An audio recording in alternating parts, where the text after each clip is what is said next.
So peptides are a natural part of our body that we should be using, and either due to injury or age, somehow we stop making them. And we need to get more of them in order to heal. How long should people take these peptides for when dealing with, let's say, an autoimmune condition? Well, I mean, you'd be on them for a good 12 weeks. And then you may be on them for quite a while. It may take 6 months. It depends on the individual as to how they're feeling. They can always take a break off them a little bit, but I tend to want to keep people on them until I feel really comfortable. So I am super excited to chat with James LaValle, and we're going to talk about peptides. So peptides are made from amino acids, a small sequence of amino acids, and they can only get so big before they're considered either biologics as drugs or proteins. The beauty of it is, if they need a peptide, the side effect profile is way less. People with hyperthyroidism are taking antithyroid meds like methimazole or beta blockers. Are there any known interactions with at least any of those medications? Well, I mean, the only thing you'd watch on is... Let's go ahead and talk about how you also do a lot with metabolic health, but we're going to focus here with peptides. And we could talk about, of course, anything you want. So actually we can talk more about how peptides relate to metabolic health as well. But how did you become interested in peptides? What led you to write specifically the first and second editions of the peptide handbook? Well, I mean, the first peptide that was synthesized and used was, 100 years ago. It's called insulin, right? So as a pharmacist, I learned about insulin and realized it was a peptide, but it was really this evolution. We work on people in the precision health, approach. And I had a big institute in Ohio, 300 to 400 people a week. Same thing, other clinics, institutions teaching about it. And when peptides kind of came to light for the practitioner, it became another very valuable tool in the toolbox for people to try to move people towards wellness more quickly. And so, the way I best describe that is, for example, when my son 10 years ago, when he got hurt, a little over 10 years ago, had a Liz Frank injury. And, we used peptides on him. I was working with the orthopedic surgeon, and he got over that Liz Frank injury in like 5 months when it's supposed to take 12 to 18 months. And that was a big aha moment. And ever since then, utilizing them, I see that it moves the needle on restoring homeostasis in someone. And just so people understand, all peptides are signaling compounds that are made in your body that are smaller than proteins, right? And bigger than amino acids. So peptides are made from amino acids, a small sequence of amino acids, and they can only get so big before they're considered either biologics as drugs or proteins. So peptides are a natural part of our body that we should be using, and either due to injury or age or duress or intoxication of the exposome, somehow or another, we stop making them. And we need to get more of them in order to heal. So that's kind of the journey for me. I mean, it was self-discovery and realizing the peptides. I mean, there's 150 peptides in the funnel right now, just in the world of pharmacy and drugs, right? So that's the whole reason. Yeah, that's some story. You said 5 months it took for your son to heal from that injury? And not only was it only 5 months, he got injured the second week. That's like the second week of the California football playoffs, right? They had won state championship. He was an all-state football player, Division I. He gets hurt and he wants to, do track his senior year. He ends up within 5 months winning the discus championship for the state of California, which is arguably the hardest in the country to win. He wasn't he had a spin on that injured foot in order to hurl that disc a couple 100 feet, right? So the amount of torque you got to put on that foot is pretty amazing. So to have that in 5 months, he had a great surgeon too. Not going to say the surgery didn't make a difference, but he had no swelling. I mean, usually when you get a Liz Frank injury, you got big old sausage foot. He had no swelling, virtually no discoloration. It was just strange. It just healed so fast.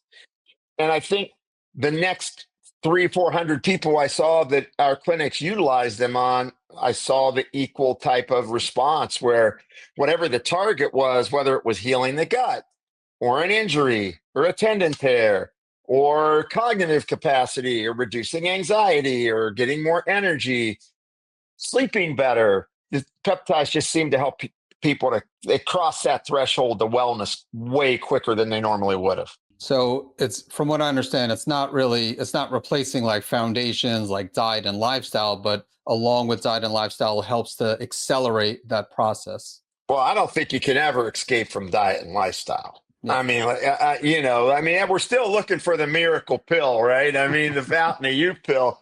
And the fountain of youth pill is live healthier, understand how to enjoy your life, and learn what's the right foods for you to eat, and stay within a social context as you're aging. And chances are you're going to live a long time one way or the other. But if you get injured, or you develop autoimmunity, or you have some sort of accelerated aging, peptides are probably going to help you to restore that homeostasis.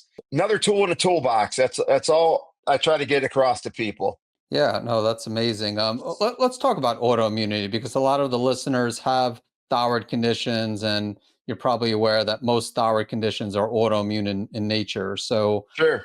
what are some of the more helpful peptides for those with, let's say, Graves' disease and Hashimoto's? Well, in Hashimoto's, for example, I mean, a lot of times it's due to a permeable gut, right? The gut breaks down, you start creating more lipopolysaccharide because the lipopolysaccharide is released from the bacteria that are no longer surviving. The gram-negative bacteria die off. They release a bunch of lipopolysaccharide.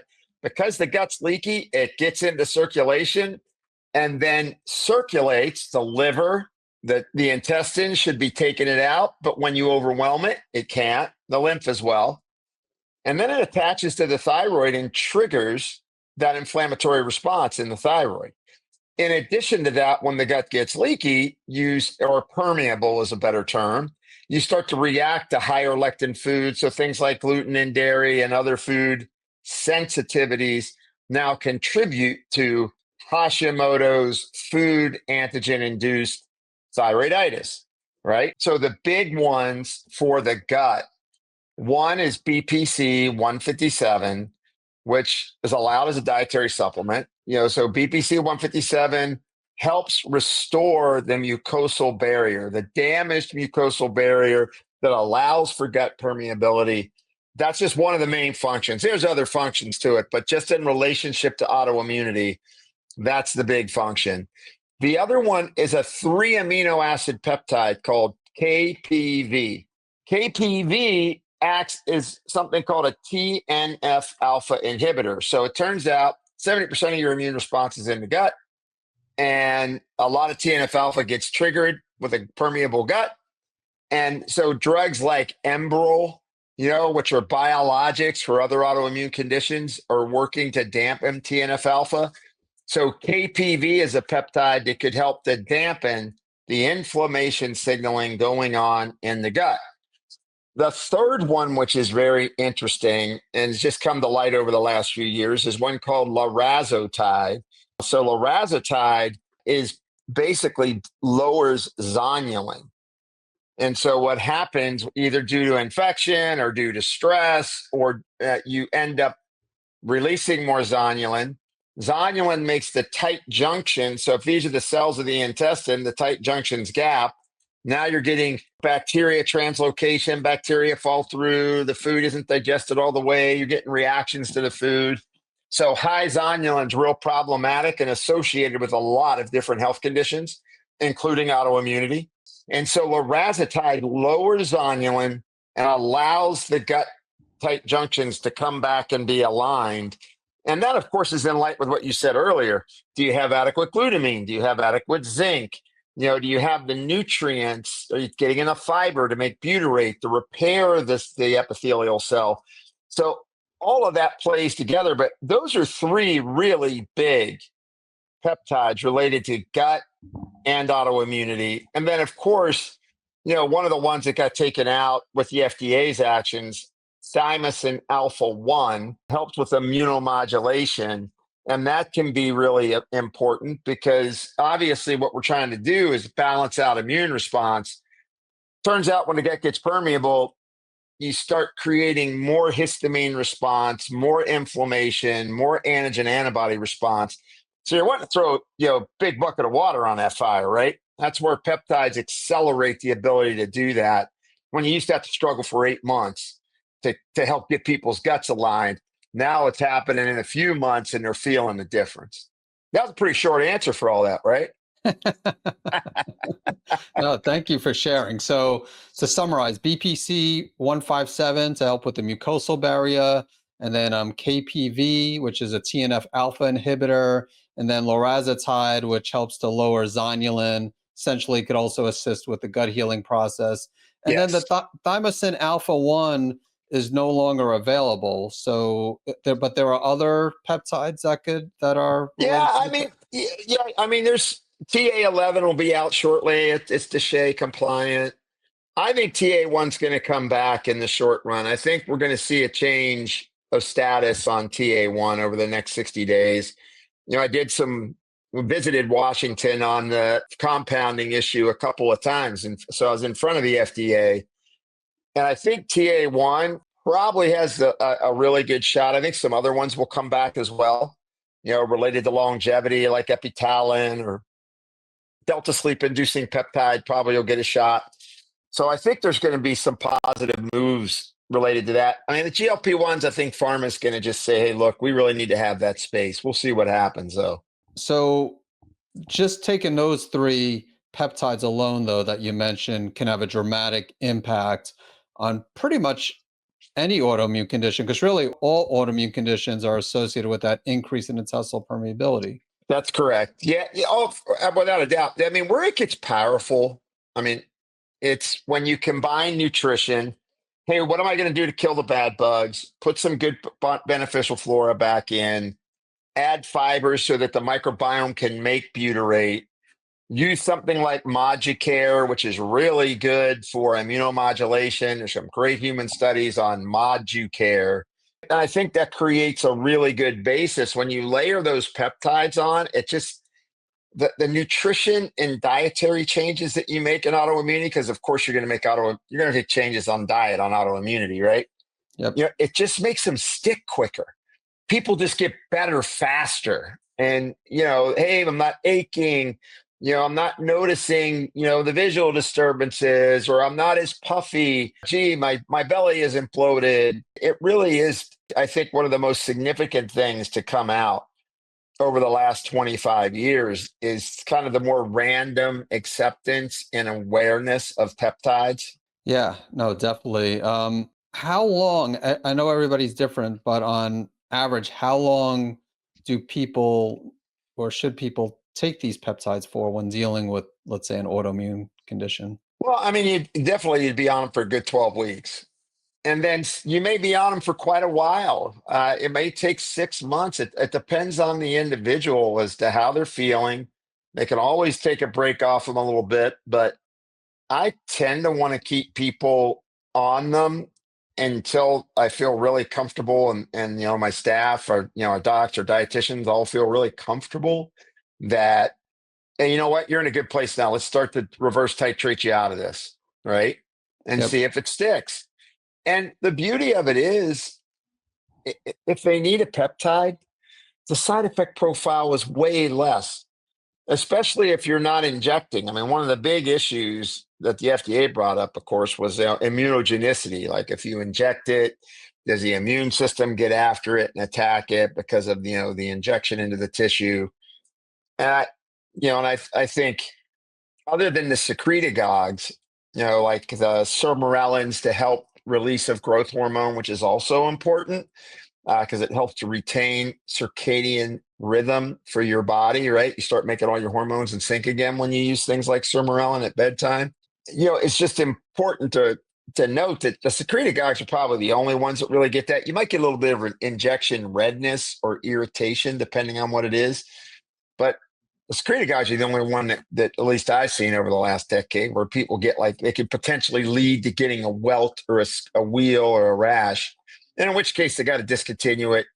start back really slow after a couple months, very tiny amount, almost as if they were doing an allergy vaccine, and build back Mm. up to it and tolerate it. But of course, on a secretagogue, you would only do it 5 days out of 7 because of that immunogenicity risk. So 5 days on, 2 days off.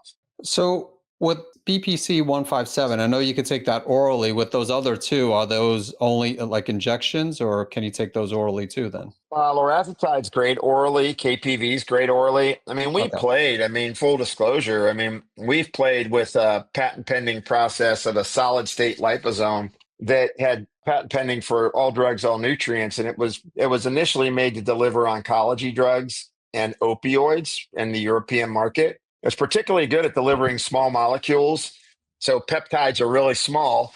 And you can wrap them in this solid state liposome chewable. And we have seen dramatic results, kind of partnered with compounding pharmacies to experiment on these things. And we've got some of them, obviously the BPC and the KPV actually qualify kind of as dietary supplements in their natural state. And we've seen really great results with them orally. I think in the end, certain instances, an injection is going to be favored. If you want to build collagen in your skin, copper peptide is best. If you can inject copper GHKCU, it's great. But now, of course, they're working around that through microneedling or driving the medicament through the skin so that they can kind of do that way too. I do think new technologies are around that will allow us to deliver these things in a more elegant way and an easier way, right? Some people get injection fatigue. Just like, hey, I'm getting tired of sticking myself. And then, since you're a clinical pharmacist, wanted to ask you about potential interactions, especially those taking.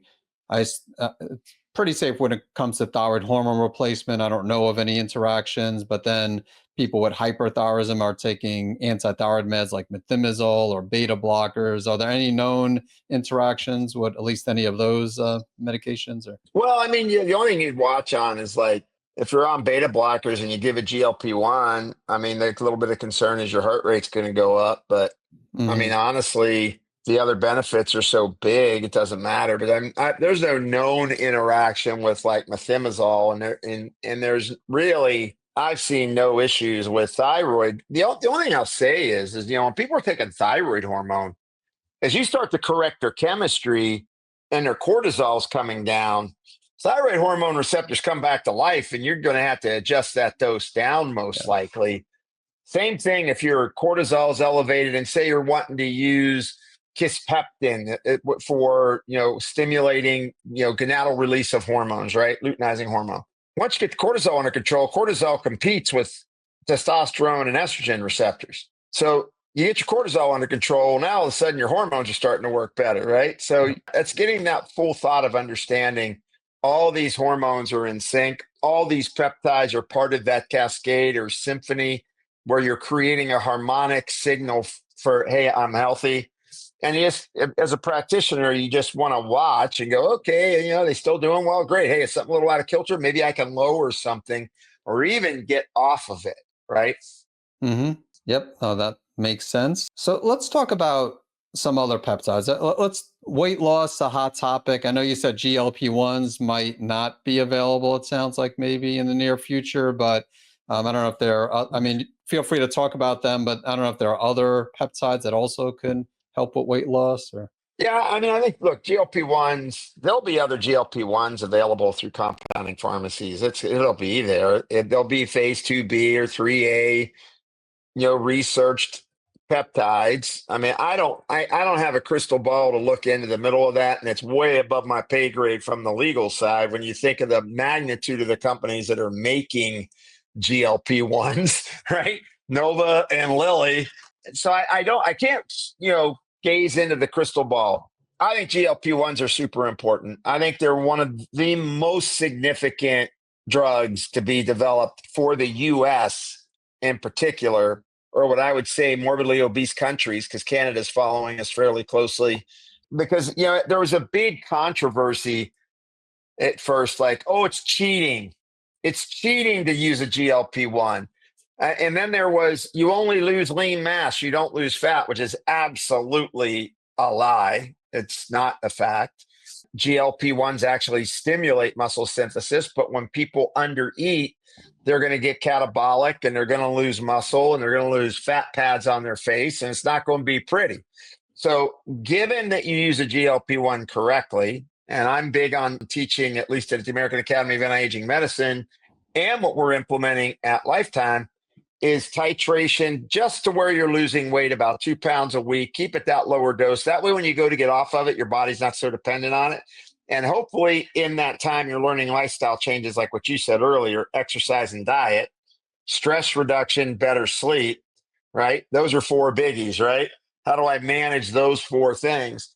But in that criticism, I laugh because I go, well, people trying to say that GLP-1s are cheating is like saying that taking insulin is cheating. Nobody would deny anyone insulin because they die really quick.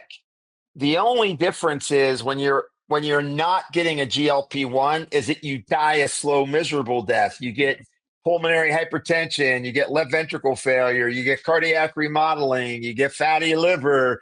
It's like all the complexes of insulin resistance and type 2 diabetes come like crashing down on a person.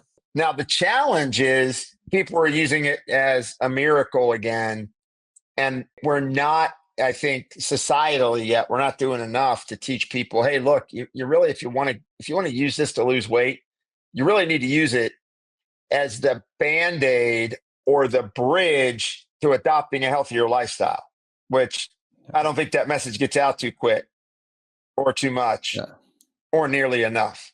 Yeah, very true. Yeah, but that's good to know. I'm glad you mentioned. So GLP-1s actually stimulate muscle synthesis. So that's good to know. And also it's a slow process, like you said. 2 pounds per week. So which is losing weight at a healthy rate. So you don't want to lose 10 pounds per week. No. Yeah. In the protein target's 1.6 grams per kilogram. Mm-hmm. Just so people know, that's the one that says you're not going to lose lean mass. And yes, exercise to stimulate lean mass as well, right? And those are things people should be doing if they're trying to lose weight. I mean, I've been around this business, like you said in my introduction, I've been in this 40 years. So 40 years, I've seen the HCG diet. Everybody jumped on that. It was like, oh my God, it's a miracle. Look how much weight I lost. But then they abused it. Mm-hmm. Right? They didn't really change their lifestyle. And so 3 times a year, they're going back to try to use HCG. And by the 3rd year, it's not working anymore. And they've just lost a bunch of lean mass, which is the currency of your health and your aging process. And your metabolism is lean mass. So, if you just take a GLP-1 and you don't do anything else, 1/3 of your weight will be lean mass, that weight loss. So if you lose 20 pounds, about 7 of it, 6.75 of it is going to end up being lean mass and not fat mass, versus doing a little slower, eating enough protein, and just burning off the fat. I mean, we're passionate about this at Lifetime because we have a lot of people that they need to lose 20 to 30 pounds of weight and nothing has worked to get it off. And it's because they're insulin resistant. You're under stress. They probably have eaten too many carbs and sugars, right? Who knows what their exposome burden is, whether glyphosate's out, which really messes up your insulin receptors. Is your gut permeable?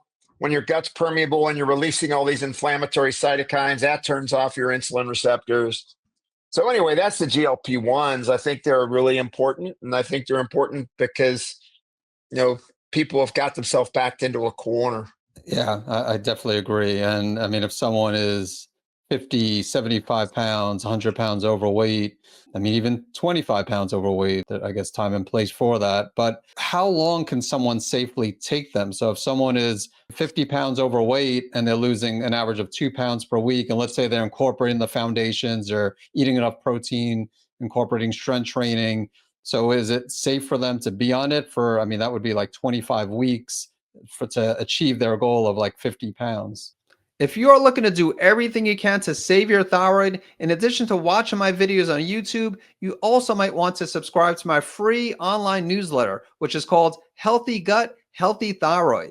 Not only will you get the latest news on how to heal your gut and restore your thyroid health, But during each edition, I'll demonstrate a different blood or functional medicine test marker that relates to healing your gut and or your thyroid.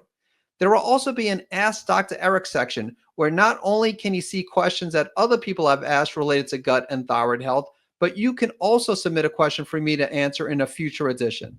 To subscribe to the Healthy Gut, Healthy Thyroid newsletter, please visit savemythyroid.com/newsletter. Yeah, well, I mean, look, I mean, there's diabetics that have been on them for years. So, I mean, I think it's safe for people to stay on it until they hit their target weight. There's people that may need to be on it, like microdosed, like which is in the it's all showing up a lot, and even in the literature now, there's starting to be a little bit of this rumbling of microdose.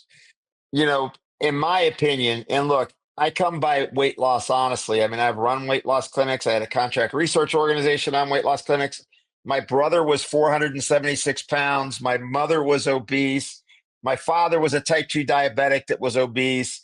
My aunts, my uncles, all a bunch of little Italians that tended to be overweight. I think if you had to stay on it the rest of your life in a small dose in order to keep the weight off, I don't have any problem with that, because that excess weight is going to kill you really quick, right? You're going to lose. If you're a diabetic by age 30, you're going to lose 13 years off your life.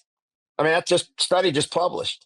So I think I'm a big fan of trying to get people to titrate off when they hit goal and see if their diet and lifestyle holds them.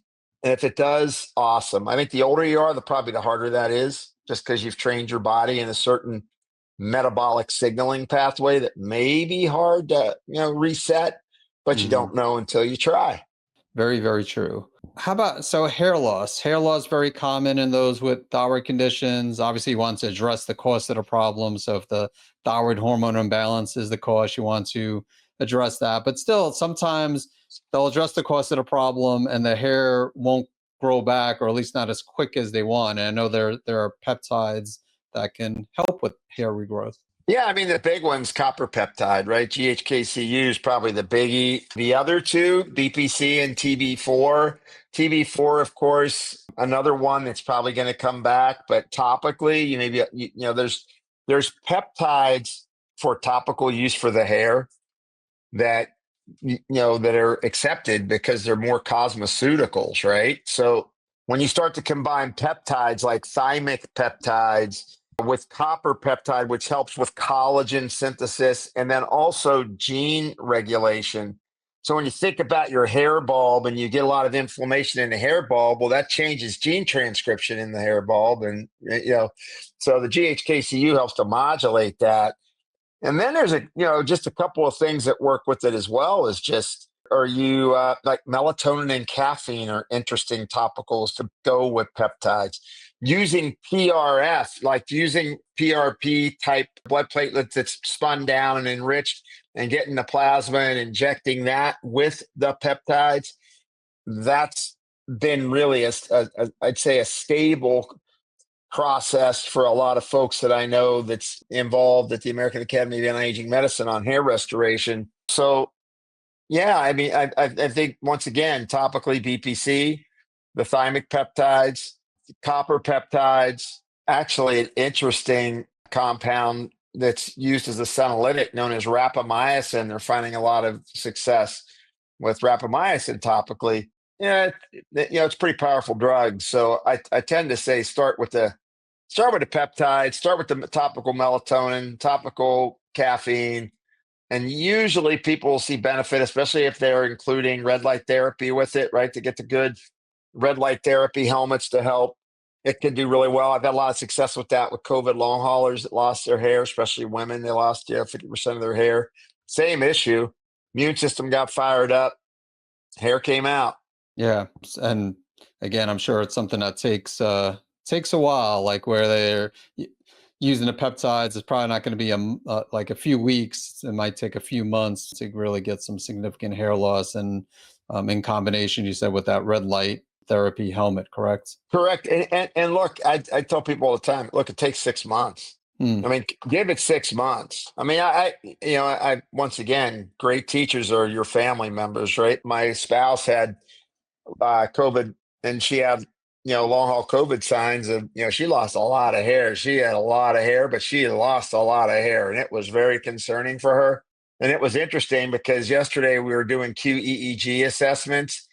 And the guy said, my God, I can't get this helmet on your head because your hair is so thick. And that's what we did with her is we used the peptides and her hair came back really beautifully. It took about 6 months, but it grew back to its original luster, which, you can't ask for more than that, right? Yeah, definitely agree. Have you had any success with like alopecia areata, like autoimmunity? And if so, would it make sense to like incorporate some of the gut healing peptides that you mentioned earlier, like BPC 157 and the others? Or Well, I think there's a couple of things you want to think about in that, Greg, because a lot of times alopecia areata, you just got high cortisol levels, right? So you want to like work on, if you wanted to use like intranasal sprays of like Celanc or C-Max, which really help dampen someone's anxiety, that could be fantastic. And then, yes, you would want to work on their gut. And yes, you would want to do something topical. It's a little more obviously layered in complexity because you've got multiple systems that are interplaying there. But I've had most of my alopecia cases are stress induced most of the time. okay, no, that's interesting. Thanks for sharing that. Yeah, stress a big factor with a lot of a lot of conditions. So that's you're not Oh, going to get rid of the stress, but trying to do things to manage stress, improve stress handling, definitely could make a big difference. primitive nervous system in a modern world, right? I mean, what can we say? Yeah. It's very difficult in getting people to get to sleep at night. I think that's where the growth hormone secretagogues like sermorelin, when you get under stress, you lose your secretagogue action on growth hormone. And Hmm. that's pretty important for resetting your master slave clock, the suprachiasmatic nucleus. It's responsible for all the other mini clocks and all your organs. And so when people do sermorelin, they typically report, hey, gosh, I'm sleeping so much deeper. And yeah, I'm leaning out a little bit. And that's I think another big area. Because when you're under stress, by default, you shut down your gonadotropin releasing hormone, you shut down your growth hormone releasing hormone. You kind of want to reset those. And I think it's critical for people, that they work at that. And great peptides for sleep that I think will be back on the market. And then you can do things like bioregulators, which are kind of natural approaches to doing a peptide. Epithalamin, which is basically epitalin. And what epitalin is a pineal peptide that has to do with signaling of longevity and getting all your circadian clocks to align. And so I think that's a pretty interesting compound as well, epithalamin or epitalin. And how long, again, the question everybody wants to ask, but it's different with everybody. But like when taking like these peptides or bioregulators to help with Right. sleep, is it something where they could get results in like a few days or a week or two? Or is that something where it's also maybe like a few months before they really notice a difference? Yeah, that's a great question. Actually, people start noticing sleep a little bit quicker. And look, you just have to realize sleep is a disorder of hyperarousal, right? Your brain Yeah. gets jacked up and, it gets hyper aroused. It thinks a white tiger's chasing it at bedtime. In fact, it was just one too many texts, one too many emails. You're staring at your phone before you go to bed. You're telling your body it's a white tiger. Yeah. And so you have to work on correcting that one way or the other. And then what I find on peptides, the older you are, the more you probably would stay on a peptide because it just as you age, sleeping and the regulation of your circadian timing becomes more difficult. If you're on beta blockers that you mentioned earlier, it depletes melatonin. That becomes more difficult, right? Because now you don't have melatonin on board. So therefore, you'd probably always take melatonin if you're on a beta blocker. But a lot of times, once I get people to understand calming their stress during the day, peptides like Celanc, C-Max help to calm the stress during the day. Eventually, you may not need anything to sleep at night because you've appropriately reset that circadian timing of your hormones. And then you kick back in your melatonin production like you should, versus when you're under a lot of stress, you don't make melatonin Hmm. or much delta sleep inducing peptide. You don't make much of that. And so you just stay awake. or you go to sleep and then you wake up at 3 a.m., making a list. Yeah. So just to confirm, it is safe to be on these long term, just like for good, if you need to. I mean, I know everything's risk versus benefits, just like you said with the weight loss, and if you have to be on a low dose GLP-1 rather than gain the weight back. So I guess similar with the sleep, sleep is essential. So maybe there is a time and place for weaning off, but if you need to take the peptide in order to get quality sleep, then the benefits outweigh the risks. Right. And I'm a big believer on a lot of these peptides, like the mitochondrial peptides. People have heard of MOT-SC or SS31. Those are things that should be seasonally applied, just like the epitalin that I talked about that resets the circadian rhythm. That's every 6 months you do it for 10 to 14 days. Like you don't do that all the time, right? So there's certain families of peptides where you have a seasonality to them. And then there's other ones that, as you're getting older, or if your immune system's really off and it's really helping you, why get off? Now, Yeah, other than, like I mentioned, the sermorelin, like the growth hormone secreting guys, you should be taking 2 days off out of the week, so. Okay. The thymic peptides you do every 3 days, right? So there are some in the book. It details that, how to dose those things. Okay. You said thymic peptides every 3 days, like you would take them? Right. Okay. Can I put you on the spot and ask what peptides you take? Or at least some of them. I don't know if you take if they're like regular supplements for you, or you take like a dozen or more. But I guess what are at least a few of the main ones that you take? Well, I take a small molecule called OSO1, which is not a peptide, but it's a tiny little molecule, and that regulates mTOR, upregulates AMP kinase, and induces autophagy. So it's great for lean mass retention. I'll periodically use a GLP-1 because of my family history, and I don't have to dose it all the time, but I'm one of those people that does better if I just kind of do a little bit of it.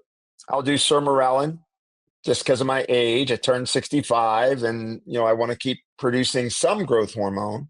And then I utilize BPC and KPV pretty regularly in a chewable tablet because I grew up living on antibiotics as a child. I mean, I had severe candida, I had asthma, or not asthma, but I had allergies and did have some obstructed breathing. It wasn't officially asthma, but rashes, all that stuff related to a leaky and permeable gut.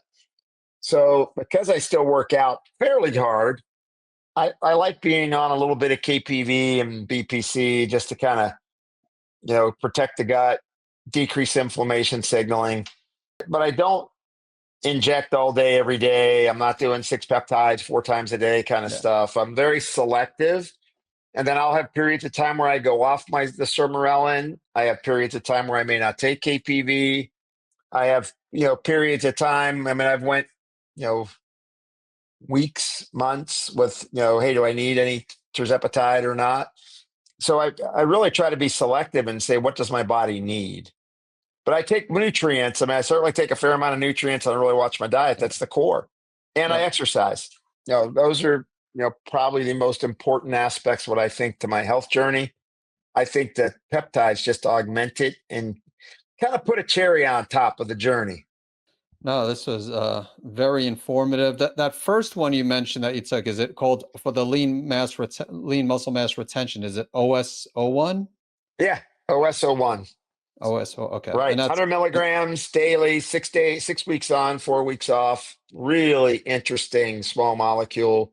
I've seen a lot of results with that. Losing fat mass, gaining lean mass without having to knock yourself out. I mean, it's kind of an interesting, because of its mechanisms of action, it burns fat and retains lean muscle and even signals a little bit of building a lean muscle. So when you combine that, say, for example, with a GLP-1, it's kind of an interesting combination. And that's orally that you take that? Yeah, it's an oral capsule, 100 milligrams.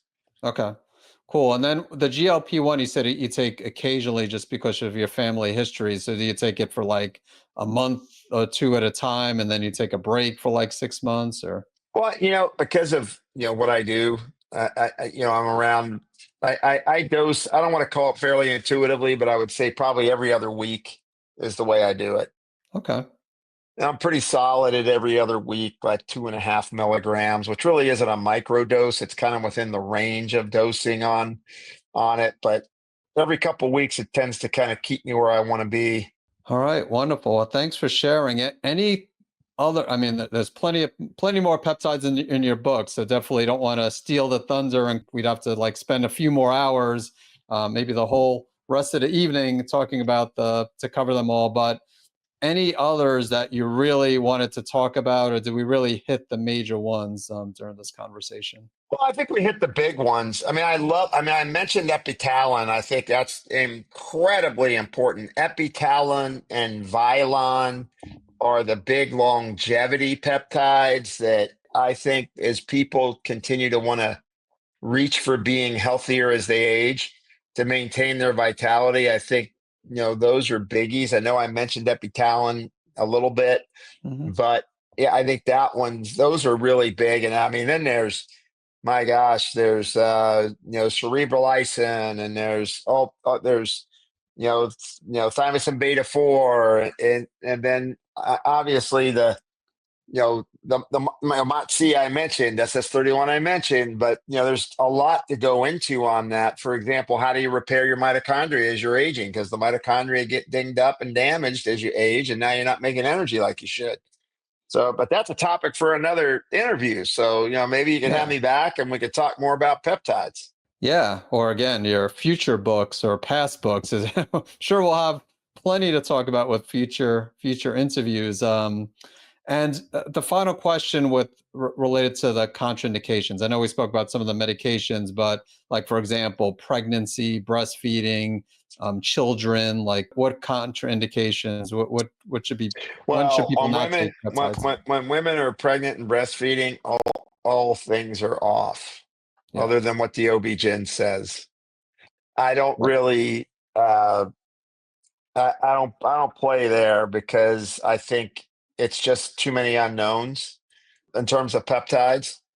With children, it depends what you're trying to accomplish. I mean, you're obviously not going to try and create growth hormone on a normal child, but maybe they need some gut help because they've got eosinophilic esophagitis, and you're trying to quiet that mucosal barrier.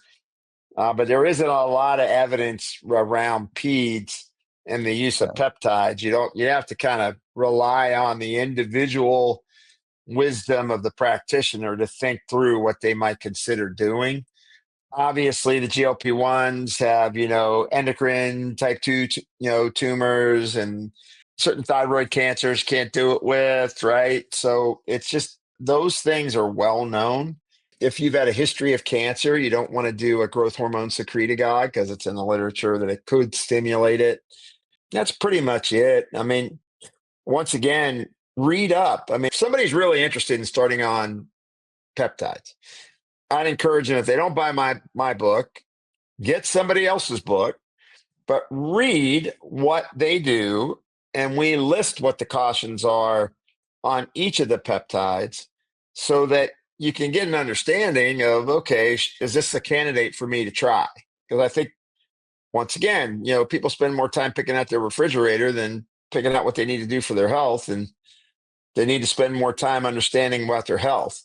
So I think I'd invite them to do that, and that way, and don't just listen to a podcast off some pro science situation. We discussed this responsibly. You asked me about contraindications. Is there any interactions? Those are part of the conversation that should be taking place, not just take this for that. So I really appreciate that we get to have that kind of conversation. Yeah, same here. Definitely appreciate you, being upfront about the contraindications and just again, there's mostly good with the peptides, and again, it's not even bad. It's just that with not a lot of research with pregnancy and breastfeeding, just with anything else. People ask me about certain herbs during pregnancy, and the truth is, there's really not much with certain Yeah. herbs, so we don't know. We don't want to take the chance and just say, yeah, no problem, just take it during Yeah, just pregnancy or take it. breastfeeding. Yeah, exactly. Yeah, no, no. Yeah. Well, great, Jim. This was an amazing conversation. Where can people get not only new book on the peptide handbook, second edition, but your other books, your future books, I assume Amazon, but if there's any other places, and definitely share. Yeah, Mhm. Amazon's a great spot. Obviously, they can go to the real Jim LaValle on Instagram. I got a lot of information there, and obviously, they can always look up what we're doing at Lifetime with our longevity centers as well. So, real passionate about all of it. All right, wonderful. And then also the metaboliccode.com is another, that's another website of yours as That well. that's the right. Metabolic Code is our cloud-based informatics platform. It targets where the person's metabolically broke at. I teach a lot of that at the American Academy of Anti-Aging Medicine, where I'm the co-chair. So like you said, we got to meet and talk Yep. there. So always love meeting folks there. And my biggest regret is I'm always on stage, so I don't get to network and meet people. I had 21 hours I was teaching at the West Palm event, so it was crazy. Oh wow. Yeah, I didn't know. So you were there that Thursday, I guess the Thursday of because before the everyone Yeah, the came and there was, pre-conference yeah. event. Yeah, Yeah. exactly. Okay, Yeah, wow. So yeah, well that's awesome. I definitely enjoyed your presentation, and yeah, just grateful for everything you do, and thanks for sharing your knowledge about peptides, and definitely look forward to having you back in the future. great. Thanks for having me. Yeah, real pleasure.